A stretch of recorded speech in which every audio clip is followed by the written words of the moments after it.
Those catastrophic wildfires in California. And take a look at the destruction and people are coming home to. Some say it looks like the apocalypse. It really does. And the saddest news of it all, at least 17 wildfires still burning across the state, most in North California.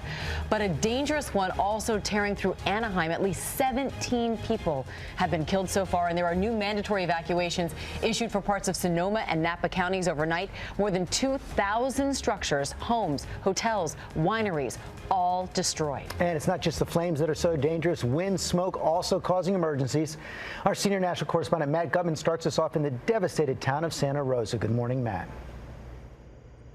Good morning, George. With those fires again on the march, we have that new batch of evacuation orders here in Northern California. Overnight, we saw thousands of people again on the move. And this is what they're so afraid of coming home to, the charred husks of cars. Everywhere you look, you see this melted metal. And what's so astounding, George, is that this goes on for block after smoldering block, this moonscape of gray ash.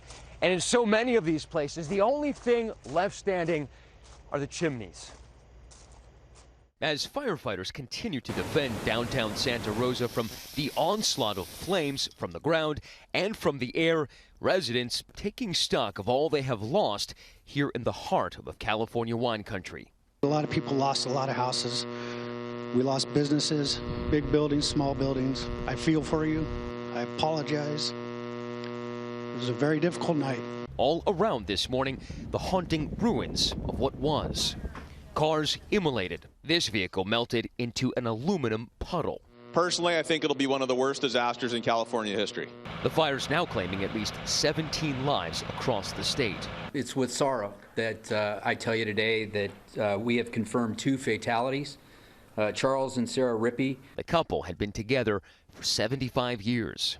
In Napa County, one winery owner returning to the remains of his building, he says he watched the flames engulf the property using a security camera app on his phone. And back here in Santa Rosa, newly homeless residents returning to places where memories were built, now crumbled. And it was amidst that rubble that we found Brady Harville in the house he grew up in.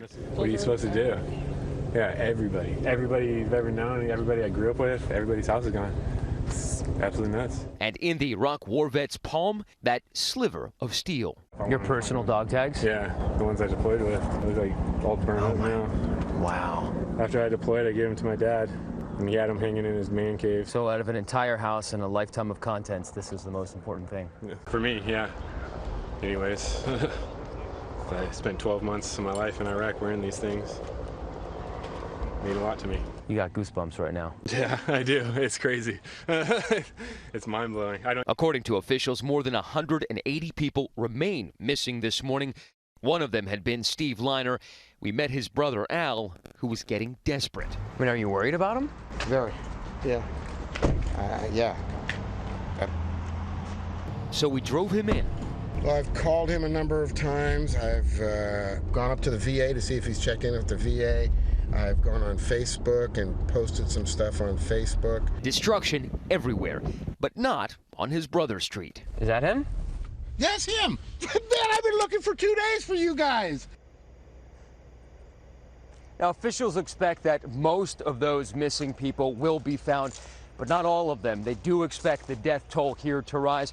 That is the state of California is asking for reinforcements from the U.S. Forest Service because their firefighters are so stretched thin. Now, but a sliver of good news for you guys.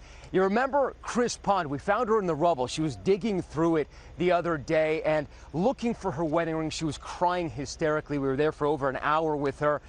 She Facebooked us this morning telling us that she found that ring. So a sliver of good news for you guys this morning. Back to you. What a wasteland there in Santa Rosa. It's heartbreaking to look at those images, but heartwarming to see those brothers reconnect with each other. So that's part of the great news about it. Hi, everyone. George Stephanopoulos here. Thanks for checking out the ABC News YouTube channel. If you'd like to get more videos, show highlights, and watch live event coverage, click on the right over here to subscribe to our channel. And don't forget to download the ABC News app for breaking news alerts. Thanks for watching.